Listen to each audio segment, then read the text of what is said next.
Saint Faustina revealed the 5 sins that make a soul rot before death. There are hours in a human life when the veil thins, when the soul, usually hidden beneath layers of habit, pride, and noise, stands exposed before eternity. It was in such an hour, wrapped in a silence that felt older than creation, that Saint Faustina was granted a vision of the 5 sins that make a soul rot before death. She spoke of them, not as abstract moral failures, but as living forces, corruption that breathes, spreads and clings to the spirit like a slow spiritual gangrene. In her revelation, she found herself walking down a dim, narrow corridor. The air was thick, trembling with a heaviness she recognized at once, the weight of unrepented sin. She heard distant breathing, not human, not angelic, but the hissing exhalation of souls who had begun to decay from within. Their bodies in the vision looked intact, but their souls glowed with sickly bruised colors as though poisoned from their own choices. Before death takes them, the Lord whispered to her, their sins consume them. The first of these sins appeared before her like a shadow rising from the floor, the sin of despair that rejects mercy. She described it as a darkness that coils around the soul like a serpent, tightening until the person no longer believes forgiveness is possible. But in God's eyes, she said, despair is not sorrow, but rebellion. It is the soul's refusal to believe in the divine physician. Faustina saw how this sin rots the soul by turning the heart inward, trapping it in a cage of hopelessness. When hope dies, rot begins. The second sin emerged like a burning ember, hatred that feeds on itself. In the vision, hatred clung to souls like molten metal, dripping slowly into their spiritual flesh. Faustina watched as faces, twisted with silent rage, their eyes blinded by old wounds, they refused to surrender. Hatred, she was told, becomes a spiritual toxin, first bitter, then caustic, then deadly. The angels wept, not because hatred is powerful, but because it is freely chosen. Yet even as she walked among these spiritual ruins, a warm light pulsed behind her. Christ's mercy, steady and patient, refusing abandonment. The Lord showed her that no, rot is irreversible, while breath still fills the lungs. Every decayed soul she saw was still loved, still called, still pursued. And so her message in this first part was both warning and invitation. The soul begins to rot when it stops fighting, when it refuses mercy, when it entertains hatred, when it surrenders to shadows instead of crying out to the God who waits for even the faintest whisper. She concluded her written reflection with a plea: do not wait for the final hour to seek healing. Rot begins long before death, but so does redemption. When Saint Faustina was drawn deeper into the corridor of souls, the air grew colder, not with the chill of death, but with the strange numbness of a heart that no longer feels truth. In this place she was shown the third sin that makes a soul rot before death, the sin of proud self-illusion, the refusal to see oneself as God sees. It did not appear to her as fire or shadow, but as a fog, soft, pale, and eerily comforting. It curled around the souls, like a gentle mist that whispered, you are fine as you are. There is nothing to repent. Those wrapped in this fog were not crying out, nor were they agonizing like the others. They were simply unaware, blissfully blind, spiritually numb. The Lord spoke to her in a tone filled with sorrow. The greatest danger is not a soul that sins, but a soul that does not see its sin. Faustina watched as the fog seeped into the hearts of men and women who still walked the earth, individuals who believed their lives were morally intact. Their external actions looked polished, even respectable. Yet their souls were slowly being devoured from within by a silent rot, the rot of self-deception. She saw how this illusion begins small. A justified lie, a tolerated grudge, a hidden lust, a quiet vanity. And then little by little the soul stops listening to the delicate prompting of grace. It stops confessing, stops examining, stops questioning its path. In the vision, this fog thickened around their heads, first around the faculty that should discern truth. Then it descended to their hearts, making them comfortably numb. Finally, it wrapped around their wills, until movement toward God became nearly impossible without a violent intervention of grace. Faustina trembled at the sight. She realized that souls trapped in this fog rarely fear judgment because they no longer recognize the danger. To them, the spiritual rot feels like peace. This, she was told, is the most insidious corruption, and yet she also saw how quickly this fog can be shattered. A single moment of humility, a single act of contrition, a single whisper, "Lord, show me my soul." And the mist recoiled like darkness before the dawn. The angels rejoiced when even one person dared to face the truth of themselves. For this courage is itself a miracle of grace. To admit one's sin is not humiliation, but liberation, not defeat, but resurrection. Fina wrote later, "The Lord does not despise a broken heart. He despises only the heart that refuses to break." This third sin, she insisted, is the quiet path to spiritual death, but also the easiest to reverse, if only the soul dares to ask for light. Saint Faustina stepped from the fog into a darker chamber, one that seemed carved from silence itself. Here the Lord revealed to her the fourth sin that makes a soul rot before death. the sin of willful neglect of grace. Not rebellion, not hatred, not dramatic transgression. Simply refusal, a steady, deliberate turning away from the light offered. This sin appeared to Faustina not as fire, not as smoke, but as a withered garden. Once green vines, now brittle, leaves curled inward, fruits blackened before ripening. The ground itself groaned with thirst. She recognized instantly what she was seeing. Souls who had been showered with grace, opportunities to repent, invitations to pray, moments of conviction, soft touches of conscience, but who had repeatedly ignored them until the soil of the heartened. The Lord's voice came to her like a slow, tolling bell. My grace visits every soul, but many choose starvation. Faustina watched as angels approached these souls with small cups of radiant water, symbols of grace. Some souls turned their faces away, others lifted a hand in irritation. Some stared blankly, as though unable to recognize what was being offered. She saw grace fall at their feet like luminous droplets, disappearing into the cracked ground. The angels looked on with sorrow, not anger, for they could not force the soul to drink. This neglect was not loud or dramatic. It looked almost ordinary. A woman who ignored the inspiration to reconcile. A man who suppressed a sudden urge to confess. A youth who felt the call to prayer but distracted himself with noise. A mother who sensed God's whisper but silenced it with busyness. Every ignored grace became a wilted flower that would never bloom. Faustina described the pain she felt, not the fear of judgment, but the heartbreak of watching grace die unused. The Lord showed her that this sin rots the soul slowly, imperceptibly, like fruit left untouched until mold creeps in. The soul may still appear outwardly functional, going to work, speaking kindly, fulfilling routines, but inwardly it grows limp and colorless. Faith becomes thin, love becomes weak, hope becomes fragile. A spiritual anemia sets in. The rot here is not violent. It is quiet, painless, and tragically easy to ignore. Yet the vision did not end in despair. Faustina saw that even one drop of accepted grace, a small prayer, a tear of regret, a single honest glance toward heaven, could begin to restore life to the barren garden. She watched as one soul bent down, scooped a single fallen drop from the dust, and lifted it trembling to their lips. Instantly, a green shoot pierced the dry soil. The angels cried out with joy. The Lord explained, a soul that accepts even the smallest grace will not rot, for grace is life, and I deny it to no one who asks. Faustina left this chamber trembling with urgency. She wrote, do not delay the grace that visits you. Each ignored grace leaves a wound. Each accepted one becomes a resurrection. As Saint Faustina was led into the final chamber, she sensed at once that this revelation carried a weight unlike the others. Here the air trembled, not with despair, nor blindness, nor neglect, but with a malice that felt ancient. It was in this place that the Lord unveiled the fifth and most destructive sin that makes a soul rot before death, the sin of hidden complicity with darkness. This sin did not appear to her as mist or shadow or decay. It appeared as a doorway, plain, wooden, unremarkable. Yet from beneath its threshold slid thin tendrils of black smoke, curling like fingers, hungry to seize a soul. Faustina watched as some souls approached the door with hesitation, others with curiosity, others with an unmistakable hunger for what lay beyond. These souls were not yet damned. No demon dragged them. They walked of their own accord. The rot began at the moment they chose to listen.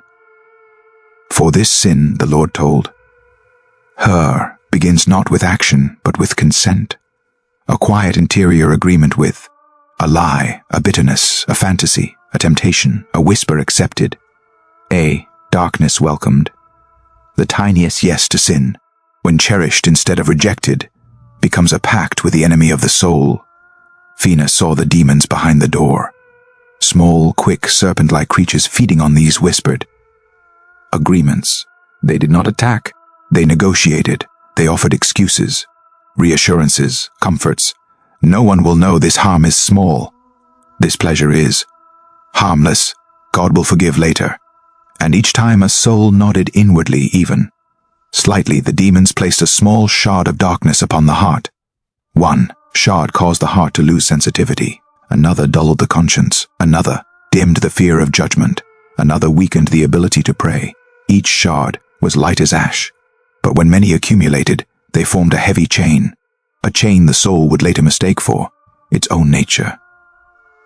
Fina trembled as she realized the soul does not rot because demons enter. It rots because it invites them. She saw men and women on earth, making small choices that opened the door a sliver at a time, indulging a grudge, caressing a secret sin, feeding a dark curiosity, protecting a vice, toying with occult ideas, savoring revenge in the imagination. The demons entered not with force, but with permission. Yet the Lord's mercy shone fiercely even here. Faustina saw a soul who suddenly cried out, "Lord, I am losing myself, save me." And in an instant the wooden door splintered, the tendrils retracted and the accumulated. Shards on the heart shattered like thin glass. The angels rushed forward, covering the soul with light so bright it seemed to burn away every trace of corruption. Then Christ spoke to her with a voice that shook the chamber. "No, soul rots when it clings to me. But many cling to darkness first and only reach for me when the chains grow tight. Tell them the slightest consent to evil is a seed of death, but the smallest cry to me is a seed of salvation." Fina wept as she left the chamber. She wrote later, "The war for the soul begins in whispers. Do not listen to the whisper of darkness. Listen only to the whisper of God." Saint Fina was taken from the chamber of the 5 sins into a vast silent valley. It was neither darkness nor light, neither judgment nor peace. It was a place of revelation, the spiritual landscape of a soul that had allowed rot to take root. Here, the Lord wished her to understand the consequence of the 5 corruptions and the cure that can still save even the most decayed spirit. Before death, in the valley, she saw countless figures wandering slowly, their movements heavy, as though burdened by invisible weights. They were not condemned, they were not lost. They were simply diminished, bearing the marks of the decay they once welcomed. Each soul glowed with a faint flickering light, proof that life remained, though weakened. Grace had not abandoned them. It hovered above them like soft embers, waiting for breath. The Lord stood beside her, not in majesty, but in a quiet sorrow.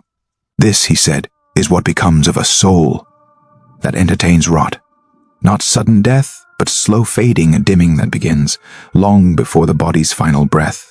Fina understood then that spiritual rot is not God's punishment, but sin's natural consequence. Despair drains hope, hatred twists love, pride blinds the eyes, neglect dries the heart, complicity invites darkness, and the soul created for divine fire begins to function on embers. In the valley she saw how these souls suffered not from torment, but from distance. The rot had made them less capable of receiving the warmth of grace. She felt their longing like hands reaching through fog. The most terrifying thing was not God's anger. It was the soul's weakened ability to feel him. Faustina fell to her knees, trembling at the thought that a soul could become so numb that the touch of heaven felt faint. But then, suddenly the entire valley brightened. Fina watched as a single soul, burdened with layers of darkness, collapsed and cried out with a raw, desperate honesty, "Lord, I do not know how to return, but I want to." The moment that desire rose, from its depths, the ground beneath the soul cracked with fire, not fire of punishment, but fire of purification. Flames of mercy licked around the soul, burning away despair, hatred, pride, neglect, and all hidden complicity. The soul screamed, not in agony, but in the shock of being restored. Fina saw how the flames burned only what was dead and rotten. They did not touch what was, alive and good. And when the fire died down, the soul stood radiant, trembling, with new strength. Christ spoke again, and his voice carried the tenderness of a father and the authority of a judge. This is the cure for rot, the fire of contrition, the flame of truth, the light of surrender. When a soul desires me more than it fears my cleansing, I make it new. Fina understood that the consequence of rot is not damnation, not yet, but a weakening that may lead there if ignored, And the cure is not self-improvement or discipline, but the soul's naked cry for mercy, which invites the purifying fire of divine love. She wrote, at the end of this vision, a soul does not die from rot, it dies from refusing the cure, and the cure is painful only to what should not live within us. After witnessing the valley of diminished souls, Saint Faustina was taken to a place where time itself seemed to tremble, a realm poised between earth and eternity. Here the Lord showed her the final hours of a soul that has begun to rot, and the unseen warfare that unfolds when death approaches. She would later write that nothing in her earthly life compared to the terror and beauty of what she saw here. The scene opened before her like a slow-moving storm. A dying person lay upon a bed, fragile, pale, unaware of the invisible forces gathering all around. To human eyes, this was simply the quiet of a deathbed. But to Fina's eyes, opened by grace, it was a battlefield where heaven and hell contended for the soul's final direction. She saw angels first, gentle, luminous, kneeling at the soul's side. They carried small vessels of light, the memories of every good act, the echoes of every sincere prayer, the fragrance of every moment the soul had turned, however briefly, toward God. These they brought before the soul like lanterns of hope, whispering, "Remember who you are, remember who created you, remember who loves you." Then she saw the shadow WS gather. Demons approached with the stealth of serpents, silent, patient, confident. They carried not chains but distorted mirrors. In these mirrors they showed the soul every failure, every shame, every wound, every sin. They twisted these images, magnifying them until the soul felt crushed beneath the weight of its unworthiness. Their whispers were sharp, venomous. "You are too stained. You are too late. You are already ours." Fina felt the air tremble with their lies, for despair is their strongest weapon. In the final hour, she saw the soul begin to flicker inwardly, its spiritual light nearly extinguished by fear and regret. But the angels did not retreat. One angel stepped forward, lifting a radiant shard of memory, a moment from the soul's youth when it had prayed with innocence. Another angel carried the echo of a forgotten confession. Another brought the image of a small act of charity performed without reward. These did not erase the rot, but they stirred a faint warmth within the soul, enough for it to attempt a final movement toward God. Then Faustina witnessed something breathtaking. Christ himself approached, not in thunder or power, but in a still silent nearness. He placed his hand over the soul, and his voice, heard only by the dying, whispered, "My child, if you wish to come to me, even now, even in this last breath, I will cleanse you. Fear nothing but silence. Call to me." The demons recoiled instantly, for this invitation shattered their illusions. But the soul trembled, torn between despair and hope. In that moment, the entire destiny of the soul balanced on the edge of a whisper, and then the soul cried out, not with words but with a single desperate inclination of the heart, "Jesus, have mercy." The battlefield erupted with light. The mirrors shattered. The demons fled like smoke and wind. Angels surrounded the soul with a radiance brighter than dawn. Fina fell to her knees, overwhelmed by the mercy that triumphs even in the final heartbeat. She wrote afterward, "The last battle is fierce, but heaven is fiercer. A soul is never lost unless it chooses silence." Saint Faustina, still trembling from the vision of a soul rescued in its last breath, was then shown a revelation far more sorrowful. The Lord, with a gravity that silenced even the angels surrounding him, permitted her to witness what happens when a soul refuses the final invitation of mercy. She described this vision as a grief deeper than any suffering on earth. The scene unfolded again at a deathbed similar in appearance to the one before, yet permeated by an unseen heaviness. The dying person lay motionless, their soul already half withdrawn from the world. angels stood at a distance, not for lack of love, but because the soul had long resisted their nearness. They held their vessels of light close, waiting, hoping for even the slightest movement of the heart toward God. But the demons arrived with terrible ease. They came not as attackers, but as old companions, familiar voices that the soul had listened to for years. They carried the same distorted mirrors, but this time they did not need to force them upon the soul. The soul reached for them, willingly drawn to the reflections that justified its bitterness, its pride, its resignation. Fina saw the demons whispering, "Do not look at your sins, blame others. Do not cry out. There is no one to hear you. Do not regret. Your life was your own. Do not surrender. What is done is done." The soul responded with a frightening stillness. It did not curse God, nor openly reject him. It simply closed inward, folding in on its own wounds, convinced it was too late, too stained, too distant to turn back. Fina wrote that this interior closing was like a flower refusing the sun, even as the light touched its petals. The angels stepped forward, offering memories of grace, moments of tenderness, echoes of childhood prayers, brief impulses toward goodness. These glimmers of Lee slid off the soul like water on stone, not because the soul was beyond saving, but because it did not want to soften. Then Christ appeared. He did not come in wrath. He came with the same profound gentleness she had seen before. He placed his hand above the dying soul and whispered words of final invitation, words filled with longing. "My child, if you desire me even now, I will restore. You, turn to me, just turn." But the soul, wrapped in the hardness of long, neglected grace, did not turn. It did not speak. It did not cry for mercy. It remained silent, locked in its own refusal. Fane saw how mercy cannot enter a closed heart, not because God withholds it, but because the heart no longer permits it. At that moment, the soul began to drift from Christ, not pushed, not dragged, but carried by the weight of its own choice. The angels wept with a sorrow that echoed like thunder in the heavens. The demons, whose triumph was cold and hollow, closed in around the soul. Then Fina saw the moment of separation. A thin, nearly invisible line of light snapped, its final connection to grace severed not by divine judgment, but by the soul's own refusal to receive it. And as the soul slipped into darkness, she heard Christ say with a voice that shook the cosmos, "I do not condemn, but love cannot save one who rejects love." Fina fell to the ground, sobbing. She understood then that damnation is not a divine act of cruelty, but the tragic destination of a soul that chooses silence instead of surrender. She wrote, "The gates of hell are locked from the inside by the soul that will not open to mercy." After witnessing the terrible sorrow of a soul that refused the final mercy, Saint Fina begged the Lord to show her the opposite mystery, the destiny of a soul that accepted his invitation even weakly, even imperfectly, even in its final trembling moments.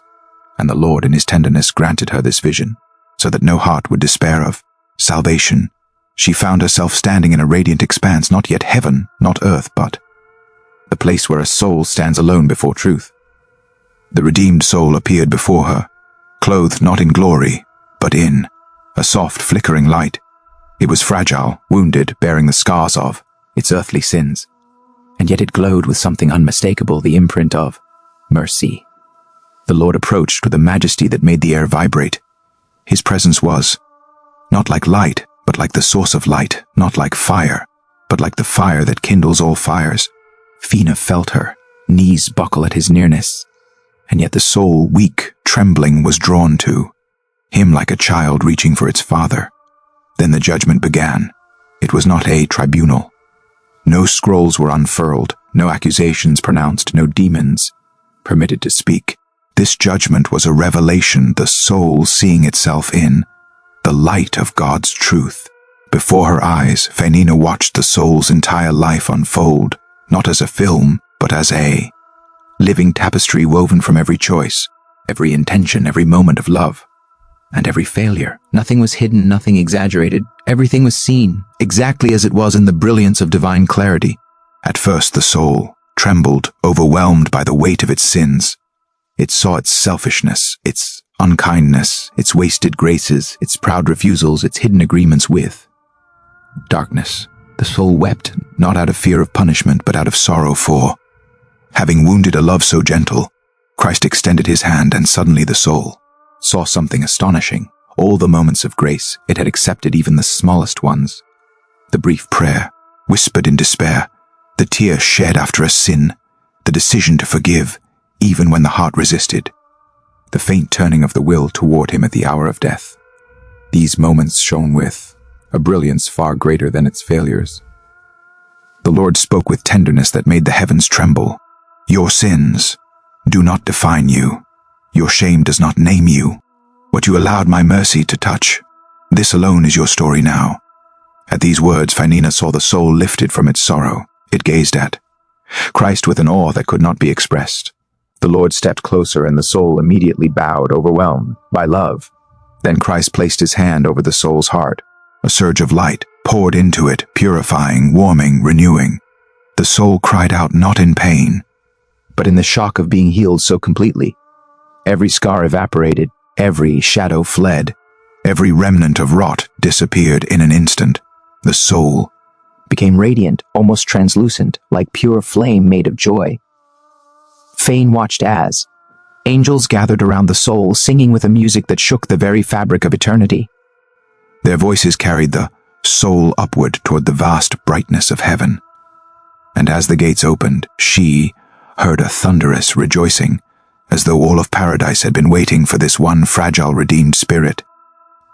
Then Christ spoke words that Faustina never forgot.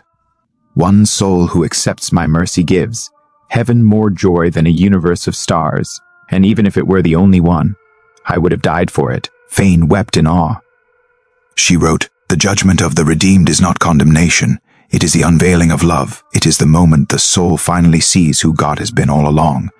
After witnessing the radiant judgment of a redeemed soul, Saint Faustina's spirit was carried into a realm she described as the threshold of eternal joy, where love burns more fiercely than any earthly flame. It was here that the Lord revealed to her the mystery of the purifying fire, the fire that prepares a soul for heaven when the remnants of earthly weakness still cling to it. Faustina found herself standing before a great expanse of shimmering light. It looked like fire, but it did not flicker. Like earthly flames, it pulsed, alive, intelligent, almost breathing. Its color shifted from gold to white to a crystalline blue, as though each hue expressed a depth of divine love. Then she saw the redeemed soul she had just witnessed in judgment, radiant, but not yet fully awful. Though healed, though forgiven, though lifted by mercy, the soul still carried the faint impressions of earthly frailty, attachments, habits, fears, memories that needed to be purified so that nothing imperfect could enter the fullness of divine communion. Christ stood beside the soul, his expression gentle and solemn. Heaven is perfect love, he said, and every soul that enters must be made wholly capable of receiving perfect love. This is not punishment, it is completion. Then the purifying fire opened like a great luminous sea. The soul stepped forward, not pushed, not dragged, but drawn willingly, almost eagerly, because it understood that this fire was the final embrace of mercy. As the soul entered the flames, Faustina saw something extraordinary. The fire did not burn the soul's essence, it burned only what was not the soul, every remnant of fear, ego, impurity, self-interest, and spiritual stiffness. The soul glowed brighter and brighter as the unnecessary fell away like dust consumed by light. And the soul did not scream. It sang. Its song rose like incense filled with longing and surrender. The fire hurt only in the way a wound hurts when it is healed, sharp, cleansing, and strangely beautiful. Faustina wrote that no earthly suffering could be compared to this purification for earthly pain wounds, but this pain restores. Above the fire she saw angels towering, brilliant, leaning over the flames, singing hymns that strengthened the soul. Their voices carried divine encouragement. Endure, beloved, you are almost home. Let mercy finish its work. Then Faustina saw something that pierced her deeply. Christ stood in the fire with the soul. He did not remain outside. He did not watch from a distance. He entered the purifying flames himself, his presence turning every moment of suffering into a sacrament of love, wherever his light touched. Soul, the fire intensified, not cruelly, but with concentrated tenderness. Like a surgeon healing the deepest wounds, the soul leaned toward him instinctively, desiring nothing but union. Then, after what felt like a brief eternity, the fire withdrew. The soul emerged brilliant, so radiant Fina could scarcely look at it. It no longer glowed with a soft light. It blazed with the very brightness of heaven. No shadow remained, no weakness, no residue of sin, only pure love capable of receiving God without trembling. The gates of heaven opened at once. A thunderous joy rose from within, as though every saint and every angel had been awaiting this arrival. Fina watched as the soul ascended, wrapped in celestial music, disappearing into the heart of eternal light. Christ turned to Fina and said, "This fire is my mercy in its most tender form. What sin has wounded, I restore. What fear has twisted, I straighten. What weakness has dimmed, I illuminate. Tell souls, blessed is the one who submits to my purifying love." Fina wrote, "The purifying fire is not God's anger. It is his final kiss before heaven." As the vision of the purifying fire faded, Saint Faustina found herself once more in the quiet chamber where the Lord had first revealed the 5 sins that rot a soul before death. But now the atmosphere had changed. The air shimmered with a solemn radiance, as though eternity itself leaned closer to listen. Christ stood before her, not in judgment, not in sorrow, but in a profound majesty that carried both thunder and tenderness. Fina understood instantly that everything she had seen, the rot, the sins, the battles, the judgments, the fire, was leading to this final revelation. The Lord wished to entrust her with a message for the whole world, a message he desired every soul to hear before its final hour. His voice filled the space, like a river of living light. "My child, all these visions you have witnessed serve one purpose, that no soul may die in ignorance of my mercy, and no heart may fall into despair before meeting me." Then he revealed the truth that burned brighter than all the others. No soul is beyond salvation while it desires me. Faustina saw this truth written across the heavens. Even the most rotten, the most wounded, the most entangled in darkness can be lifted with a single movement of the heart toward. One cry, Christ said, one longing, one tear. This is enough to summon all of heaven. 2. The greatest danger is not sin, but silence. Not hatred, not despair, not pride, but the refusal to call out to God. The soul that will not speak, will not turn, will not stretch even the smallest finger toward mercy. This is the soul that drifts into eternal night. 3. Every soul dies as it lives, moving toward God or moving away. Christ showed Fina that death does not change the direction of the soul. It only reveals it. A soul walking toward God, even limping, even crawling, is lifted. A soul turning inward, refusing love, refuses heaven itself. 4. Divine mercy pursues every soul until the final breath. Faustina saw angels rushing to sinners who had ignored grace for decades. She saw Christ leaning over bedsides of souls who had cursed him, abandoned him, forgotten him. She saw mercy chase the running soul like a father chasing his lost child through the dark. 5. But mercy must be accepted even if weakly. This was the sorrow that pierced Fina most deeply. Mercy can surround a soul, call to it, chase it, shine upon it, but it cannot force itself into a heart that refuses to open. Christ placed his hand over her heart, and she felt a fire that seemed to both cleanse and break her. Tell them, Faustina, that I am not the God they fear. I am the God who waits. I am the God who knocks. I am the God who descends into their darkness to lift them into light. But they must let me. Then she saw something overwhelming. A vast multitude of souls, countless as stars, being drawn toward heaven by the faintest movements of repentance. Souls who had carried rot for years. Souls who had lived in sin. Souls who had wasted grace. Souls who had turned at the very last moment, whispering only 2 words, Jesus, mercy, and all of heaven rejoiced. For them, like a mother who finds her child alive. Finally, Christ gave her the message. meant for the entire world, the one she was commanded to write, to speak, to breathe. Before death comes, every soul must know this. There is no sin greater Than my mercy, there is no rot I cannot restore. There is no darkness I cannot shatter, but the soul must call to me. Teach them to call. Teach them never to be silent in their final hour. Fina fell before him, overwhelmed with love and dread and awe. Her final written words of the vision were these: heaven is not for the perfect, it is for the penitent. Hell is not for the sinners, it is for the silent. The last breath is the door, and mercy waits at the threshold.